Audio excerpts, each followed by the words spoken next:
Hey everybody, Ramey here, and today we're going to talk about everyone's favorite topic in the world, learning styles.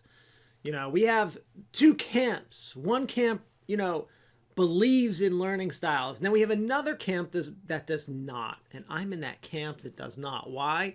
Because all the research we have on these things say they don't exist, say they're not real, say there's no such thing.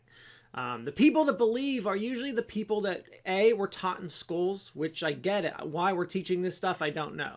But there's a lot of people out there that believe in them. And some people are watching this right now, they're like, I can tell them learning styles don't exist till they're blue in the face. They will not believe me. They do not believe me. So what I'm challenging you to do is prove that they're real.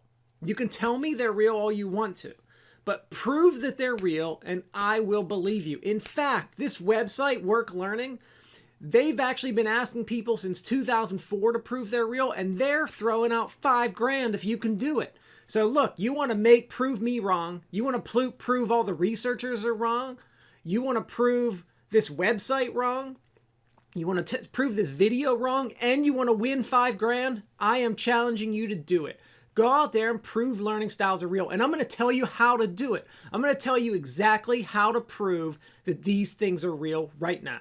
Okay, so how do you prove learning styles are real? So most of you, if you're watching this and you believe in learning styles, you believe that people can be a visual learner or an auditory learner, or a hands-on learner or whatever. And you believe that someone will learn better if they learn only using that method. That's what learning styles are, right? You learn better when you're learning, like if you're a visual learner, you learn better when you're learning that visual stuff, right? You're auditory, you learn better when you're hearing something. Okay. And a lot of this stems from the fact that everyone likes different things. Like I love gaming. So if I was able to learn through games, I should be able to learn better and more, right? And one could argue maybe I have more motivation, which would lead to increased learning. Unfortunately, what the research shows is that it doesn't really matter what my preference is. It doesn't really matter if I like games. I can learn just as well with well-designed audio content. Doesn't really make a difference. Okay, so my preference doesn't really matter. At least this is what the research shows, right? Because if you're believing in learning styles, you're not believing what I'm saying right now. But you're going to prove me wrong. You're going to win $5,000 and you're going to prove me wrong. I'm waiting for it. So, we can't say something exists that we can't really show exists, right? Like, we don't have we have nothing, no supporting evidence. Like I can say, I can't necessarily see gravitational pull, but I can see the effects of gravity. We have mathematical equations that explain gravity. We have theories that explain gravity. We don't have any theories or anything, or mathematical equations or anything that explain learning styles. We actually have nothing. Okay, so how would you prove learning styles are real? First thing you got to do, you got to pick a learning style inventory. So here's a big problem. There are 100 or more of these things. So even psychologists and scientists who believe in learning styles have invented 100 different ways to measure them because they can't agree on what they really are because there's no such thing. They're fake. Okay, so you have to pick one of these 100 tests. Or 200, however many. You have to pick one of the 100 tests. Then what you need to do is you need to prove, or I shouldn't say the word prove, you need to show that that test is valid and reliable. How do you show it's valid and reliable? So to show that a test is reliable, you're going to have to get something like an alpha coefficient, like a Cronbach's alpha. So what you would need to do is you would need to pilot test the test one or two times and actually calculate the statistic, the Cronbach's alpha. You could do that in a program like SPSS. You could probably even do it online for free if you don't have access to that. Okay, so that's reliability. How would you prove validity? To show validity, to show validity for a test, you have to provide evidence for it. So how would you do that? You've got to have a few experts on learning styles verify that that test, the questions, all the content matches up. It seems like a valid learning styles test. You get a few experts to do that, bam, you'd meet the validity requirement. Okay, so we've got our test, right? Now, how do you prove learning styles are real? It's a really easy research study. What you're going to do is you're going to need to give this test to a bunch of people so you can sort them into groups. Okay, so let's say you have you give a learning style inventory. The most famous, use auditory, visual, kinesthetic, right? Visuals, you learn through visual learning. Auditory is learn through auditory, and kinesthetic is a hands-on learner, right? Engaged, they don't do well in traditional lecture type stuff. Okay, so what we would do, let's say that we've given a bunch of people the test, and we now have two groups of 35 people each. You want a good number in each group. So, and I think the Learning Styles Challenge requires 35 people to win that $5,000. All right, so you got 35 people each in each group. In group one, we've got all visual learners. Every single person is a visual learner. All visual learners in group one. Group two, we've got a whole bunch of learners that are kinesthetic learners. So they like to have hands-on stuff. Then what we're going to do is we're going to develop some instruction. Now, we've got to make sure the instruction's developed really well, right? It can't just be bad. It's got to be good, developed with high quality. So we're going to develop instruction. We got to pick a topic. So you can pick any topic you want to. Obviously, the learners can't have prior knowledge, so you're going to need to test that.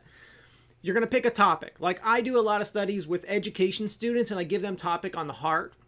Biology, because they're not bio people, they're education people, so they don't know biology, so it's a good topic. So you need to develop visual content, so a bunch of images and visuals. And then what we're going to do is we're going to give the kinesthetic group similar content, but it's going to have visuals and a lot of words in it too, because we're going to use some auditory stuff. We're going to combine that. We're going to use something called the multimedia principle, or dual coding, which says that, people learn best when they're presented with visual and text, not just one. But we don't care about that because that theory's wrong, right? We believe in learning styles.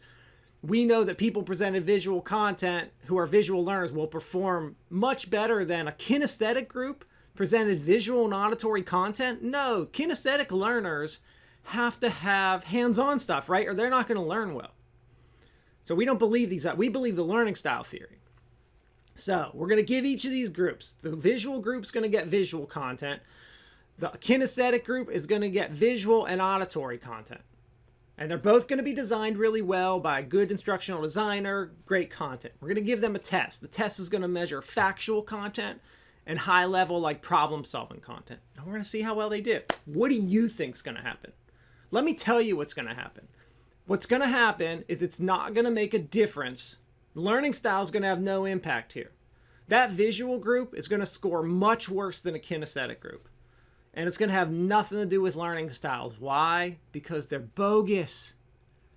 What's going to happen is the group presented visuals and audio are going to do much better, even though they're kinesthetic learners, and they don't do well with lectures, right? They can't learn well. They're going to perform better because it was well-designed content following theories that we have actual proof of, like the multimedia principles, cognitive theory and multimedia learning, dual coding, that says that people will perform better on an assessment if they're presented with, visual and auditory content versus just visual. Because we already know that. We know that learning, that's the funny thing about the whole learning style argument. So first of all, that's your test. That's how you prove they're not real. You perform that experiment I just gave you.